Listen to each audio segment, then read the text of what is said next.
The role of a secondary teacher resembles that of a surfer. It requires patience, practice, and often more observation than action. Like the wild, turbulent environment of the ocean, the climate of a secondary classroom can be equally as unpredictable, and no class is ever the same. Thus, teachers need to be flexible so as to be able to respond to the variable conditions and demands of every class, and they need to be skilled in order to meet every learner's needs and engage them with meaningful learning. From all that I've learnt throughout this course and my time spent on practicum, I know that, like a surfer, I will need various skills, equipment, and knowledge in order to be a highly effective secondary teacher in the 21st century. First and foremost, just as a surfer needs his board to float, secondary teachers who do not use their technology within the classroom and who aren't proficient in their use will also sink. At the school I visited for my practicum, digital technologies were integrated throughout the school, and in the classroom teachers would consistently combine their teaching with ICT in order to enhance their students' learning. Therefore, in accordance with Standards 2.6 and 3.4 of the AITSL Australian Professional Standards for Teachers, I will need to use digital technologies throughout my teaching in order to improve student engagement, learning, and outcomes. This is supported by Mishra and Kohler's TPACK, a framework of the 3 essential knowledge bases that are paramount to effective teaching. These include technological knowledge, pedagogical knowledge, and content knowledge. Mishra and Kohler argue that effective teaching occurs at the intersection of all 3 of these knowledge bases, when teachers coordinate technology, pedagogy, and content into every act of their teaching.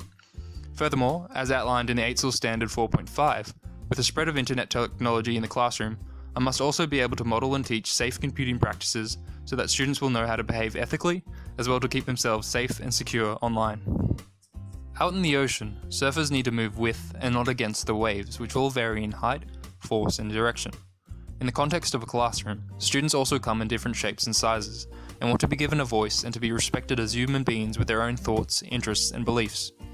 Key to this is building positive relationships whereby teachers actively listen and effectively communicate with their students and allow them to express themselves without fear of discrimination.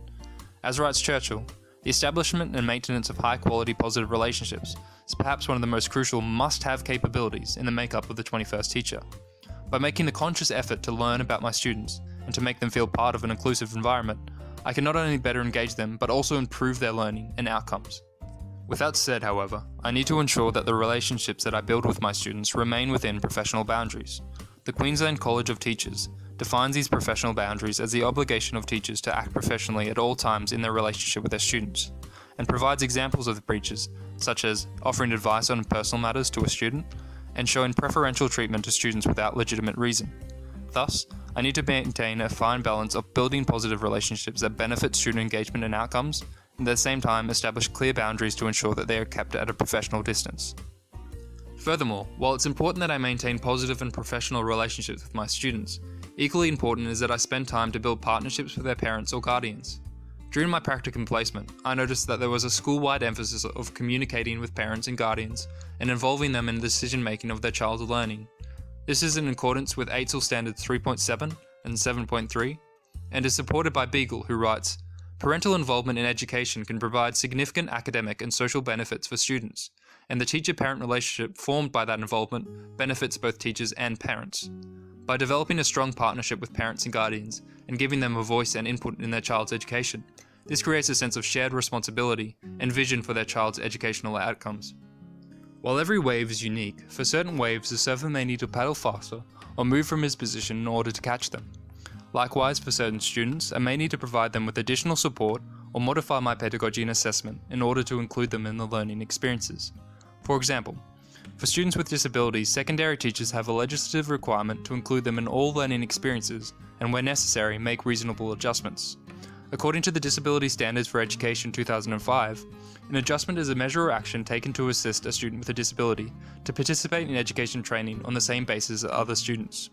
In accordance with AITSL Standards 1.5 and 1.6, this may include making environmental adjustments, such as making a classroom more accessible for students with a physical disability, or maybe assessment adjustments, such as creating an individualized plan for a student with an intellectual disability. Furthermore, I will also need to modify my pedagogy and assessment to meet the learning needs of students from diverse cultural backgrounds. At the school I visited for my practicum, the perspectives of Aboriginal and Torres Strait Islander people were integrated throughout the school. Teachers there had an obligation to embed Indigenous people's perspectives throughout the curriculum, regardless of whether their classes had Indigenous students.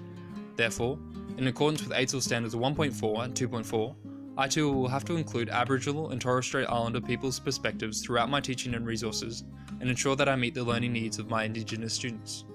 This is supported by Ship, who writes, "Much of the literature around Aboriginal literacy suggests the need for cultural literacy in schools. This includes providing opportunities for Aboriginal students to explore and express their own cultures, as well as improving the cross-cultural awareness of teachers." Just as a surfer will come across the occasional colossal wave, so too will secondary teachers encounter disruptive and testing students. Secondary teachers need to be familiar with a broad range of behaviour management strategies to manage such students, lest their class collapses into a whitewash of pandemonium. One of these strategies that I observed during my week of observation is establishing clear expectations. Teachers would begin each lesson by outlining the planned activities as well as the expected behaviour. Thus, in line with ACEL Standard 4.3, I will need to set explicitly defined parameters of classroom behaviours so that each of my students understand what is expected of them, and I can refer back to these parameters if they choose to be disruptive.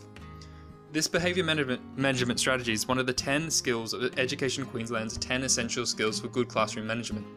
It is also supported by Richmond's balanced model of behaviour management, whereby a balanced classroom, that is one in which challenging behaviour is managed, is hinged upon clear behavioural expectations with a controlled balance of acknowledgement of positive behaviour and correction of improper behaviour.